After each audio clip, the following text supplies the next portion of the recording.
한글처럼 쉽게 배우는 훈민한자 강의 기초학습편 제31강 16번 실과 천과 옷과 옷감의 관련자에 이어서 17번 배와 수레의 관련자로 이어집니다.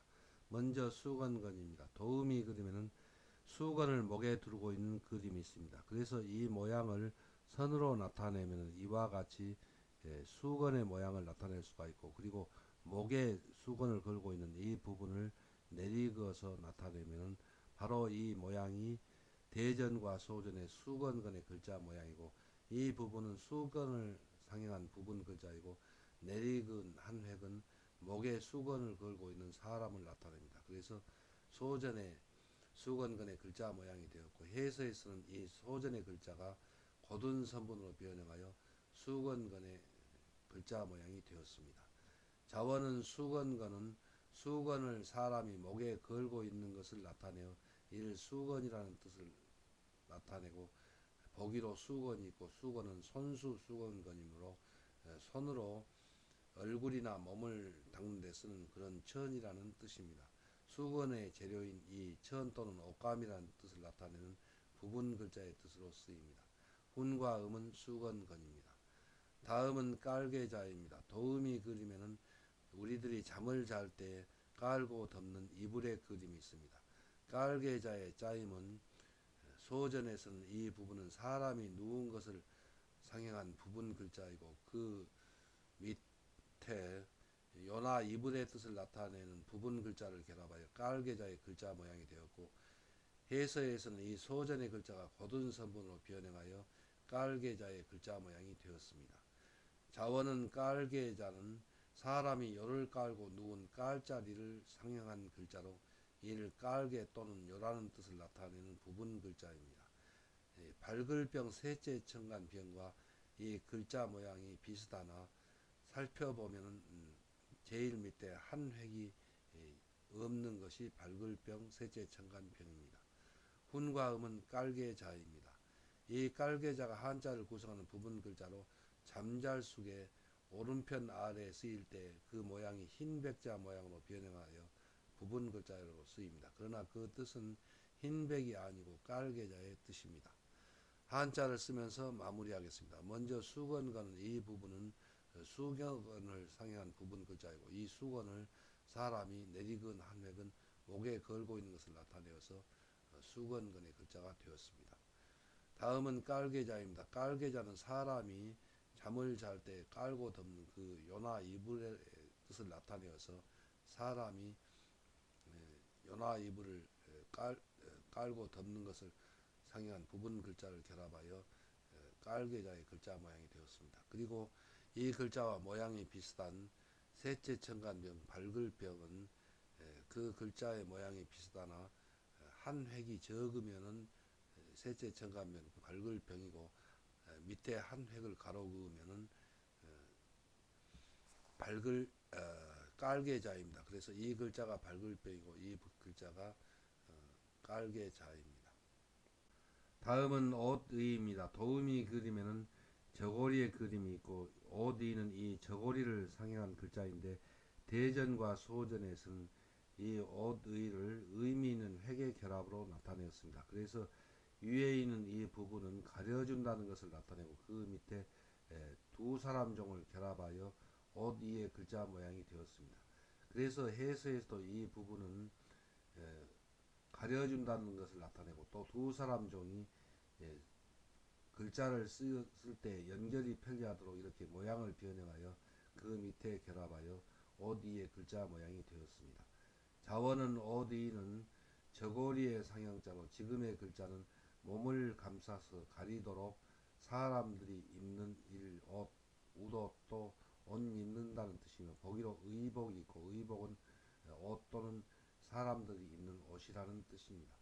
훈과 음은 옷이입니다. 이 옷이가 한자를 구성하는 부분 글자로 처음 초에 변에 쓰일 때 부분 글자로 쓰이는 모양입니다. 또 이 옷이가 마칠졸 죽을졸에서 글자의 머리에 쓰일 때 변형한 글자의 모양이고, 또 이 옷이가 위아래로 분리하고 그 가운데에 다른 글자를 결합할 때 슬플에서 쓰이는 글자 모양이고, 또 거죽표 겉표에서 쓰이는 부분 글자의 모양입니다. 다음은 구할구입니다. 도우미 그림에는 털가죽으로 만든 덧옷의 그림이 있습니다. 이 털가죽으로 만든 덧옷을 상형한 글자가 이 소전의 구할구입니다. 그리고 이 소전의 글자가 해서에서는 고든 선분으로 그 모양을 변형하여 구할구의 글자 모양이 되었습니다. 자원은 구할구는 털가죽으로 만든 덧옷을 상형한 글자로 모피로 만든 옷은 모양이 아름답고 따뜻하며 값이 비싸고 귀하므로 사람들이 입고 싶어하여 이를 구한다 또 찾는다는 뜻이며 거기로 구인이 있고 구인은 구할구 사람이므로 일할 사람을 찾는다는 뜻입니다.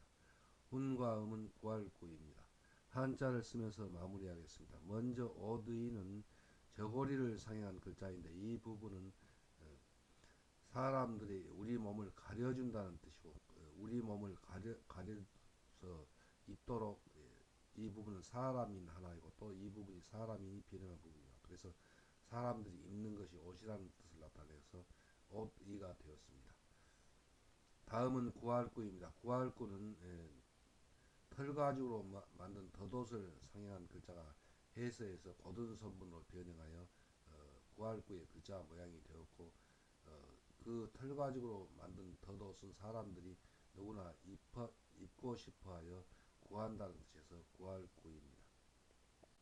다음은 무릇범입니다. 도우미 그림에는 돛단배가 바람을 안아서 돛이 부푼 것을 나타낸 그림이 있습니다.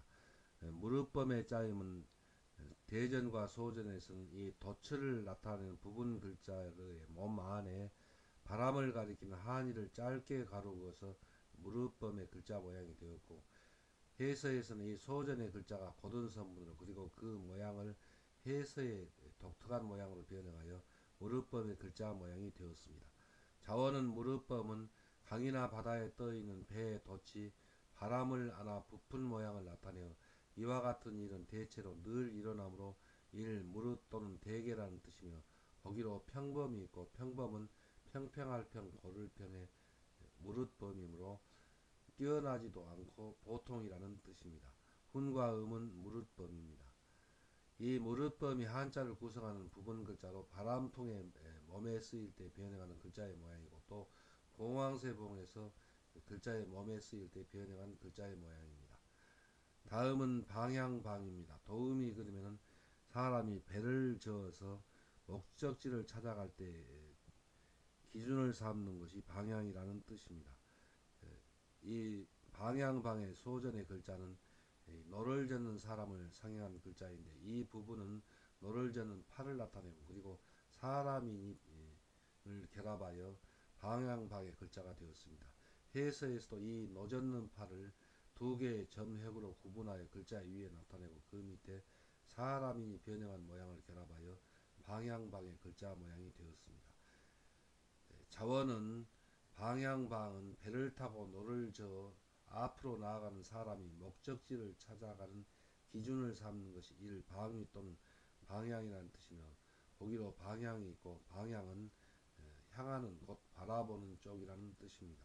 훈과 음은 방향방입니다. 한자를 쓰면서 마무리하겠습니다. 먼저 무릇범은 바다에 떠있는 돛단배가 바람을 안아서 그 돛이 부푼 것을 상징한 글자인데 강이나 바다에서 늘 바람이 불므로 이와 같은 일은 항상 일어난다는 뜻에서 무릇범 대개범이 되었습니다. 다음은 방향방입니다. 방향방은 사람이 노를 저어서 배가 앞으로 나아갈 때 목적지를 찾아가는 기준이 되는 것이 방향이라는 뜻을 나타내서 노젓는 팔과 사람인이 변형한 모양을 결합하여 방향방, 방위방의 글자가 되었습니다. 다음은 깃발언입니다. 도우미 그림에는 선생님이 깃발을 꽂아서 지시하는 대로 학생들이 움직이는 그림이 있습니다.